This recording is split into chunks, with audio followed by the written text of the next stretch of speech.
Hindi naman tayo nagkukulang sa batas eh. Ang nagkukulang tayo sa pagsunod sa batas. Kailangan ayusin na rin natin once and for all yung budget planning process. Pag-usapan natin lahat yan.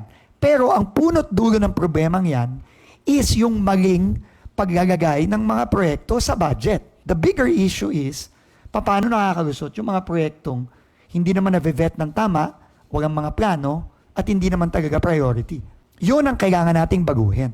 Through Undersecretary Nick Conti, yun ang babaguhin natin ngayon. And I think by next week, Undersecretary Conti's team will be ready with the new formula, with the new system of how we make sure that items in budgets, projects in the budgets are really projects that are absolutely necessary and that are not just there because people want to steal money.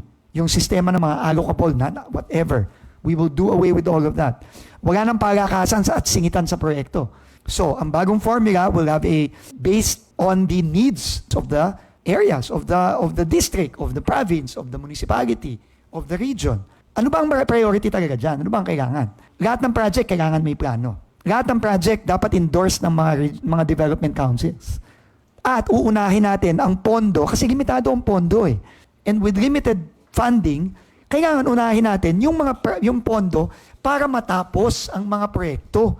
No? And we're very happy because the private sector is helping us here. We had a long meeting last week to start the year with the group of Ken Abante, of Tapat, of the civil society groups, with the CBCP, with the Mayors for Good Governance, and they are now helping us out finalizing the final plans for the budget and planning purposes. And they are also helping us out with monitoring of projects that are ongoing. They're also helping us out with the procurement reforms, no? And these are just some examples. Although we are still in the process of making sure that this happens. But bottom line, meron na tayong bagong procurement law, yung RA 12009.